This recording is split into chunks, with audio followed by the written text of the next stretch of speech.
.fr. Europe 1. Pascal Pro et vous. Avec vous de 11h à 13h sur Europe 1. C'est une information Europe 1 de Jean-Baptiste Marty.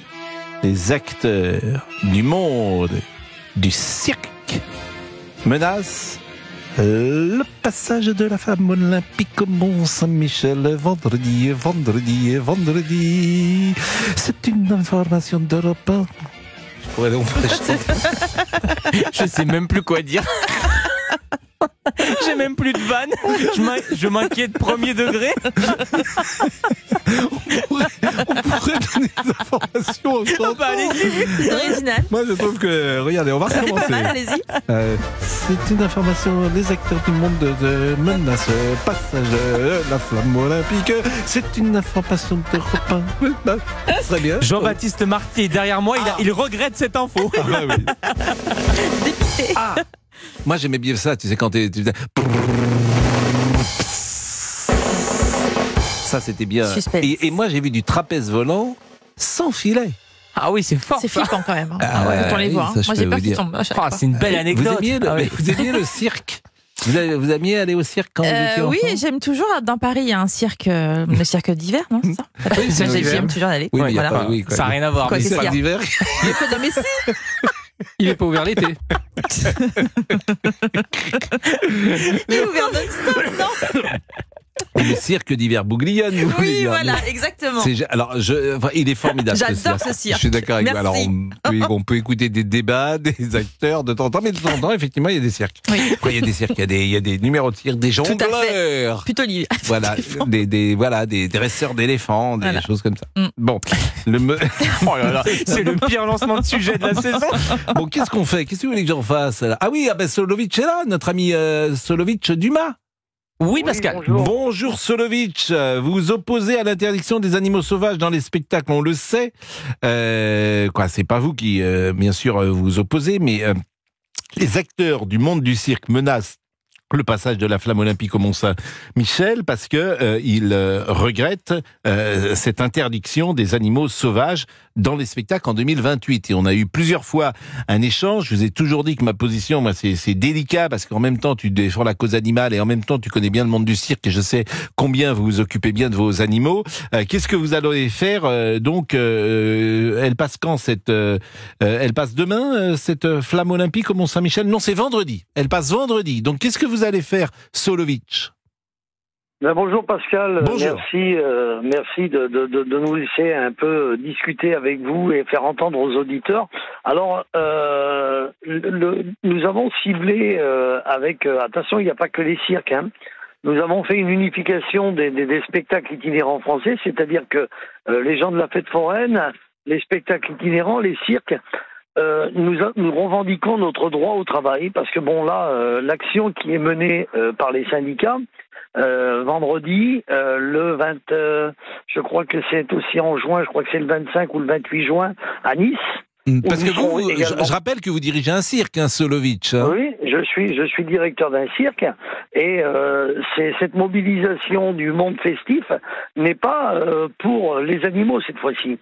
Aujourd'hui, notre mobilisation, elle est que les pouvoirs publics, c'est-à-dire les maires de France, interdisent tout spectacle itinérant sur le territoire national, alors que l'État le permet. Donc là, on a une mobilisation de tout le monde festif, les forains, les circassiens, les jardins d'enfants, les monster trucks, tout ce qui engendre l'autorisation du domaine public. C'est pour ça qu'il y a une mobilisation générale et on sera présent le 25 juillet à Paris. Si l'État ne prend pas en considération nos revendications, de nous laisser vivre et travailler sereinement dans notre pays, la France, où nous sommes un pays, apparemment, qui existait la liberté des droits de l'homme, qui aujourd'hui sont bafoués par l'État français. Oui, alors bon, c'est une discussion qui est sans fin. Cette affaire d'animaux, de cirque, d'animaux sauvages dans un cirque, c'est une discussion qui est sans fin. Et je vous le dis à chaque fois, je suis extrêmement partagé. Je pense qu'il faudrait un moratoire peut-être un peu plus long que 2028. Faudrait effectivement que peut-être que ceux qui ont un cirque aillent au bout de leur expérience, de leur vie professionnelle, mais peut-être que oui, mais Pascal, excuse-moi de te couper, c'est qu'aujourd'hui, tu vois, le 24, on a une réunion avec des membres du gouvernement, hein, Et on nous a envoyé vendredi soir à 17h le projet de décret pour interdire les animaux dans les cirques. Et le problème que l'on a dans cette affaire-là, c'est qu'aujourd'hui, ce n'est pas que les animaux sauvages qui sont visés, c'est tous les animaux. Ça va du chien au chat, au lama, au cheval. Aujourd'hui, les associations animalistes commencent à militer pour dire que également ces animaux n'ont rien à faire dans les spectacles. Donc aujourd'hui, il faut bien savoir que les animaux sauvages dans les cirques ne sont pas interdits. Non, mais c'est entendu, mais ils sont pas faits pour... interdits. Non, mais ils ne seront pas interdits non plus en 2028. Hein. Ah bon? Ah non, la loi ne dit pas que les animaux sauvages... Mais qu'est-ce que dit la loi alors? La loi dit que l'itinérance avec les animaux sauvages sera interdite. Ah, mais demain, si le cirque d'hiver veut produire des éléphants, des girafes, des hippopotames au cirque d'hiver, il aura le droit. Bon, vous avez quoi comme animaux sauvages dans votre cirque? Moi, j'ai des tigres, des lions, des singes, des zèbres, voilà. Bon, des mais animaux, vous avez le tigre, vous avez combien de tigres? J'ai pour l'instant 3 tigres et 3 lionnes. Bon, les tigres, ils sont nés où? Chez moi, au cirque. Votre cirque s'appelle comment d'ailleurs? On va le dire tant qu'à faire. Le cirque de Rome. Le cirque de Rome. Bon, ces 3 tigres donc sont nés en captivité. Eh bien, leurs parents aussi, leurs grands-parents aussi, depuis plusieurs générations, ces animaux sont tous issus de la faune sauvage captive. Et vous connaissiez, vous aviez déjà leurs parents, si j'ose dire? Ah, mais bien sûr. Ouais. Leurs parents et les grands-parents aussi. Bon, et ces animaux, ils sont moins dangereux peut-être ou moins violents qu'ils ne le seraient s'ils étaient nés hors captivité? Ou ils ont gardé ce qui est leur instinct naturel? Eh bien non, parce que déjà, premièrement, ces animaux ne savent pas chasser, parce qu'ils n'ont pas été confrontés à la vie sauvage. Il faut savoir que là, ce sont des animaux qui sont plus dangereux qu'un animal sauvage, parce que, pourquoi? Ils ont l'habitude à l'homme, et que l'animal dans la nature a plutôt peur de l'homme que le contraire. Et là, on a des animaux qui sont, on va dire, ils sont semi-domestiqués. Là, aujourd'hui, sur c'est-à-dire qu'ils n'attaqueraient pas, par exemple, à un tigre si... il y a toujours évidemment des barrières, hein, j'imagine, lorsque vous faites votre représentation de cirque. Mais s'il n'y avait pas de barrières, on pourrait imaginer qu'ils n'attaquent pas les uns et les autres? Ben, vous savez, ça reste un animal dangereux. Oui. Ça reste un animal dangereux. Vous savez, vous prenez un pitbull ou un rottweiler, ça reste un animal dangereux pour lequel on ne peut pas savoir sa réaction. Mais là, ce sont, comme tu le dis très bien, Pascal, excuse-moi de te tutoyer. Je vous en prie. Ce sont des animaux qui ont été proches de l'homme. Donc aujourd'hui, si on les mettrait officiellement dans la nature, ben, ils ne sauraient pas vivre parce que ils n'ont pas les anticorps pour. Ils n'ont pas le métabolisme pour. Bon, on marque une pause et puis vous serez peut-être mis en rapport avec, après la pause, un militant de la cause animale. C'est des points de vue qui sont tellement irréconciliables que la discussion, je sais qu'elle ne peut pas aboutir à une position de négociation. On ne peut pas négocier puisque ce sont des positions diamétralement opposées. On va marquer une pause. Je salue effectivement Jean-Baptiste Marty. C'est lui qui a eu cette information Europe 1. Les acteurs du monde du cirque menacent le passage de la flamme olympique au Mont-Saint-Michel vendredi. Et vous disiez qu'il regrettait d'avoir donné cette information parce que je l'avais mal mise en valeur. C'est ça? Exactement. Oui, la manière dont vous l'avez mis en avant, oui, c'était pas dingue, mais bon. Est-ce que vous êtes déjà allé au Mont-Saint-Michel? Jamais. C'est mon rêve. Beau. Ah oui. Magnifique. Mais quoi, c'est vrai. Géraldine, on est diffusé, hein? Est-ce que vous avez déjà mangé des galettes Saint-Michel? Non, mais là, faut qu'on envoie la pub. Les galettes Saint-Michel, on verra ça tout à l'heure. Vous n'avez jamais mangé des petites galettes Saint-Michel? Ça me dit rien, non. Non. Ah, c'est des petits biscuits, si. Oui, au beurre. Ah oui. Ah si, c'est bon. Ça, c'est pas. Oui, quoi?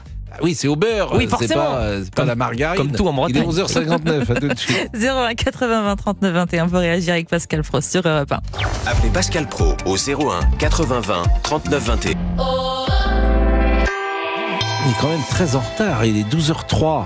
Émilie Dez va essayer de rattraper le temps perdu, comme disait je ne sais plus qui. Émilie. Bonjour à tous. Emmanuel Macron va se rendre en Nouvelle-Calédonie, secoué par des émeutes depuis un peu plus d'une semaine. Jacques Serret, vous êtes en direct de l'Élysée. Bonjour. Bonjour. Le chef de l'État va s'envoler dès ce soir. Oui, on vient de l'apprendre il y a quelques minutes. C'est la porte-parole du gouvernement Prisca Thévenot qui a fait cette annonce à l'issue du Conseil des ministres ici à l'Elysée. Le président va décoller de Paris ce soir, direction Nouméa. Une visite surprise qui n'était absolument pas prévue. Les membres du gouvernement l'ont appris il y a moins d'une heure. Emmanuel Macron a fait cette déclaration, je le cite, devant ses ministres. Bon, je pars ce soir. Autour de la table, seul Gabriel Attal semblait avoir été mis dans la confidence un peu plus tôt. Selon un participant, le chef de l'État compte bien sur l'effet de surprise pour reprendre la main sur ce dossier, montrer que l'État est de retour maintenant que la situation s'améliore un peu. A souligné que lors de ce Conseil des ministres, il n'y a pas eu de texte pour la prolongation de l'état d'urgence à ce stade. Donc, et en revanche, le président part dans l'état d'esprit qu'un éventuel congrès se tienne toujours à la fin du mois de juin. A souligné également que le Premier ministre Gabriel Attal devrait également se rendre sur place, mais lui, dans les prochaines semaines. Merci Jacques Serret du service politique d'Europe 1. Vous le disiez, après une semaine d'émeutes, le calme est relatif. En Nouvelle-Calédonie, des barrages sont toujours en place sur la route express qui mène à l'aéroport. De nouveaux pillages ont eu lieu la nuit dernière. Environ 400 entreprises et commerces ont subi des dégradations dans et autour de Nouméa depuis une semaine. À Nouméa, les évacuations de touristes coincés en Nouvelle-Calédonie vont pouvoir commencer via plusieurs avions affrétés par l'Australie et la Nouvelle-Zélande. L'aéroport de Nouméa qui va rester fermé aux vols commerciaux jusqu'à samedi matin. La présidente de la région Île-de-France, Valérie Pécresse, parle d'une grève indéfendable. Les cheminots franciliens sont en grève. Trafic très perturbé dans les RER et les Transiliens. Les plus grosses difficultés sont concentrées sur le RERD avec seulement un train sur 5 et uniquement aux heures de pointe. Au cœur des revendications, le montant des primes JO. Selon Sudrail, seule une indemnité de 50 € bruts par jour travaillé est prévue à ce stade. À la RATP, les agents toucheront en moyenne 1 000 € bruts. Grève aussi dans les principaux aéroports parisiens, mais là, tous les vols pourront être assurés. Une semaine après l'attaque d'un fourgon pénitentiaire qui a fait 2 morts, la procureure de Paris ne doute pas un seul instant que les suspects seront interpellés. Elle assure que les enquêteurs ont des pistes sérieuses pour retrouver le détenu Mohamed Amra et ses complices. Emmanuel Macron présidera demain un hommage national aux 2 agents tués dans l'Eure. Et puis aucune... Pardon ? Pas demain, puisque vous me dites qu'il est en Nouvelle-Calédonie. Oui, du coup, oui, effectivement. Donc, effectivement. Je me suis emballée. Ou alors, il fait... Oui, non, s'il s'envole ce soir, il pourra pas. Je pense qu'il va rester 2 jours, mais c'est intéressant ce que vous dites, c'est-à-dire que cet hommage sera sans doute présidé demain, ou cet hommage a été décalé, ou cet hommage sera présidé peut-être par le Premier ministre ou le ministre de l'Intérieur. Allez-y, Émilie, pardonnez-moi. Et puis, aucune sanction ne sera prononcée à l'encontre de l'escrimeuse française Issaora Tibus. Elle pourra donc participer au JO de Paris. La fleurettiste était suspendue provisoirement depuis le 8 février en raison d'un contrôle positif à l'ostarine, un agent anabolisant. Issaora Tibus a plaidé avec succès la contamination par fluide corporel via son compagnon. Merci beaucoup. Il y a 2 petites informations qu'on peut donner. Exactement. Il y a Dave qui fête ses 80 ans ce soir au Grand Rex. Donc on pourra en fin d'émission peut-être rendre hommage à Dave. On avait passé un moment merveilleux avec lui et chanter ensemble, notamment Vanina, chanson inoubliable, mais également j'irais bien faire un tour du côté de chez soi, de revoir mon premier amour. Voilà. Et puis, la soirée Mbappé, vous avez terminé à quelle heure hier, Olivier ? Moi, je suis parti tôt. J'aime pas ce genre de... Puis j'aime pas me faire inviter, en fait. Donc, c'était sympa ? Oui, c'était à la Dame Blanche, c'était sympa. Très, très bon. Oui, oui. C'était à la Dame Blanche ? À la Dame Blanche, oui. J'étais, voilà. À 2-3 tables de Kylian. La Maison Blanche ou la Maison Blanche ? À la Maison Blanche, pardon. Je dis ouais. Vous êtes le restaurant, le Gigi. C'était le dessert, la Dame Blanche. Maison Blanche, pas la Dame Blanche.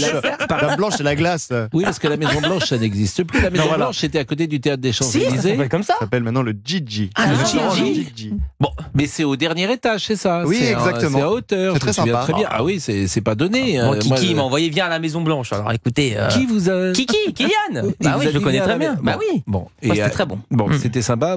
Oui. Merci, cher Émilie Dez. Il est 12h07. Il vous adore. Europe 1. Bon. Europe 1. 11h, 13h. Pascal Praud et vous. Alors, notre ami Solovitch Dumas est avec nous et il dirige le cirque de Rome. Et régulièrement, si vous nous écoutez, il intervient sur notre antenne. Et puis, Valérie est militante de la cause animale. Et je disais, il y a un dialogue qui est absolument impossible entre une militante de la cause animale qui ne comprend pas, ne veut pas, ne souhaite pas que des animaux sauvages soient en cage. Et puis, ces directeurs de cirque qui disent, mais c'est notre vie, nous travaillons depuis toujours avec ces animaux, nous les aimons, ce qui est une réalité d'ailleurs. Nous nous en occupons bien, ce qui est aussi une réalité, mais c'est vrai qu'un tigre n'a pas à être en cage. On peut en parler pendant des heures, mais c'est pas sa vie d'être en cage. Sa vie, c'est d'être évidemment à l'état sauvage. Valérie, je voulais avoir votre avis, puisque en 2028, il y aura interdiction, si j'ai bien compris, de cirque itinérant avec des animaux sauvages, mais il pourra avoir un cirque qui ne bouge pas. Et vous avez peut-être écouté Solovitch, et vous connaissez peut-être également cette volonté de menacer le passage de la flamme olympique au Mont-Saint-Michel. Qu'est-ce que vous pourriez dire? Quel est le terrain de négociation qu'on pourrait avoir, Valérie? Pour moi, il n'y a pas beaucoup de terrain de négociation, parce que comme vous l'avez si bien dit, pour moi, aimer les animaux, les respecter, c'est aussi respecter ce qu'ils sont et aussi considérer qu'ils n'en sont pas là pour servir nos intérêts, travailler pour nous. Et surtout, ce qu'oublie de dire ce monsieur, c'est la façon dont sont élevés les animaux pour répondre aux numéros. Et ça, il ne l'a pas abordé. Alors, il ne faut pas que ce monsieur dise que ces animaux sont élevés dans la douceur et le respect pour pouvoir faire des numéros tels des clowns. Il y a une forme de dressage et ça, j'aimerais bien que le monsieur nous en parle et soit honnête. Il va vous répondre, Solovitch. Est-ce que ça, monsieur. Peut-être que Solovitch peut répondre. Est-ce que les animaux sont maltraités lorsque vous leur apprenez un numéro? Bonjour madame. Bonjour vous savez, monsieur. Et je suis très honoré de pouvoir échanger avec vous et de vous faire comprendre qu'il y a deux phases dans votre discours. La phase du dressage, il y a beaucoup de gens qui stigmatisent l'époque des dompteurs, ça fait 30 ans ou 40 ans en arrière, où le dompteur faisait rugir le lion pour faire donner de l'adrénaline au public. Et aujourd'hui, madame, il y a une législation qui est en place par l'État, qui nous donne des droits et des interdictions. C'est-à-dire qu'aujourd'hui, on ne peut pas éduquer, parce qu'aujourd'hui, on n'a plus de dompteurs, on a des éducateurs animaliers. On ne peut pas éduquer un animal par la contrainte, c'est-à-dire qu'il faut bien comprendre qu'un lion ou un tigre, c'est un animal qui a une force herculéenne. D'un coup de patte, il peut briser la colonne vertébrale d'un cheval. Et vous pensez qu'un être humain qui le maltraiterait avec un bâton ou avec une pique, il aurait beaucoup de chance face à lui? Non. Donc pour vous expliquer au niveau de l'éducation de ces animaux, ils sont déjà élevés par leur éducateur pour pouvoir avoir un lien homme-animal comme le demande la loi aujourd'hui. Il faut renforcer le lien entre l'homme et l'animal. Et il y a beaucoup de gens qui diffusent aujourd'hui des vidéos ou des photos qui montrent des manières draconiennes d'éduquer ces animaux. Et je peux vous assurer, madame, que si on utiliserait à ce jour encore ces manières, on serait vite réprimandé par l'État, au niveau public également, parce que personne aujourd'hui, moi-même, madame, je suis pour le bien-être des animaux. Je ne suis pas quelqu'un qui est, il faut le croire, comme certains le prétendent, que les dompteurs sont des personnes brutales, méchants et toutes ces choses-là. Aujourd'hui, on a une affection avec nos animaux pour pouvoir nous permettre d'obtenir des figures. Aujourd'hui, il n'y a plus aucun dompteur qui fait sauter un lion ou un tigre dans un cercle de feu. Donc, les méthodes ont carrément évolué. Le résultat est surprenant, car on arrive à avoir des figures qui sont des figures naturelles, parce qu'on n'a plus le droit, vu la législation qui nous permet d'éduquer ces animaux, on n'a aucun droit de faire exécuter à ces animaux. J'ai compris, Solovitch. Je vous interromps. J'ai compris. Monsieur Guénec. On termine la séquence, c'est ça? On arrête? Non, mais vous vouliez dire quelque chose? Ah non, mais là, c'est la fin de séquence, hein, c'est ça, je me trompe pas. Bah écoutez, effectivement. Il me semble. Mais bien sûr. Voilà. Nous avons entendu l'échange entre Solovitch et Valérie. Je disais que les positions étaient difficilement compatibles. Et c'est vrai que c'est difficile de trouver un terrain de négociation. Je vous remercie, Solovitch, Dumas. Je remercie également Jean-Baptiste Marty, qui a donné donc il travaille, il s'est présent. Information, qui a le maillot. Aujourd'hui, il a le maillot du Milan AC, de l'AC Milan. Ah oui. Moi, il n'y a pas de logo, mais oui. C'est exactement. C'est le faux, peut-être. Non, il a acheté sur un marché. Rouge et noir. Je vous en prie, Monsieur Marty, est-ce que vous pouvez répondre à Monsieur sur le maillot? Non, à ce qu'il dit que vous auriez acheté ça sur un marché, que c'est un faux. C'est vraiment très. Alors nous sommes sur un petit pull très basique, pas du tout sur un maillot, mais on peut l'associer au Cordula ou quoi alors? Mais bien sûr, mais bon, vous savez, moi je pense que je pourrais être dompteur également. De qui? De Lyon? De vous? De nous, oui, voilà. Oui, c'est pas, vous êtes. Il y en a besoin. Oh là là, attendez, vous m'avez fait. Ah mais ça plaisante pas. Vous pouvez refaire là? Ça a fini droit.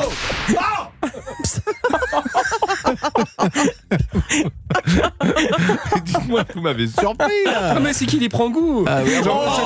Non. Écoutez, alors vos fantasmes, excusez-vous. vos fantasmes personnels, Fabrice, sur l'antenne d'Europe 1, c'est un public familial qui nous écoute. Non mais dépassez les limites. Voilà, vous gâchez tout. Voilà, il y a toujours un moment. C'était une bonne séquence. Voilà, vous gâchez tout. C'est ce que me dit souvent. Ce qu'elle m'a dit Géraldine. Votre séjour à Morlaix tous les deux, c'est très mal passé pour ça. Oui, ça. Vous avez tout gâché. Il a sorti le fouet le premier jour. Voilà. Mais ça va pas la tête. Non mais. C'est vrai que c'était pas délicat. Je reconnais. Comme ça. Le fouet le premier soir, c'était pas la bonne idée. Écoutez. Non mais vous avez pas honte là, franchement. Mais il y a Colette qui nous écoute. Mais bien sûr, il y a maman qui m'écoute et tout. Bien sûr, Colette est dans. J'embrasse Colette d'ailleurs. Sa croziflette là, bien sûr. Elle fait quoi? Son plat garni, son gros plat, comme d'habitude. Elle fait son plat garni. Cette émission devient folle. Bon, Colette, il y a longtemps qu'on Elle nous écoute. Mais alors, qu'est-ce qu'elle fait là le mardi? Vous savez ce qu'elle fait? À manger. Maman qui fait quoi à manger? Autrement, ça nous intéresse pas. Si elle fait la couture, ça c'est. Mais ce qu'elle prépare comme déjeuner. Tout à fait, exactement. Je ne sais pas. Bon, on peut lui demander. J'espère que vous allez lui demander.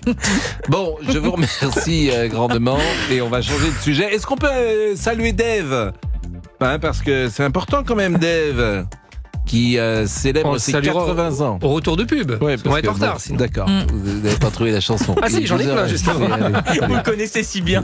Allez, à tout de suite les amis, à tout de suite. Allez, réagissez au 01 80 20 39 21 avec Pascal Pro sur Europe 1. Appelez Pascal Pro au 01 80 20 39 21.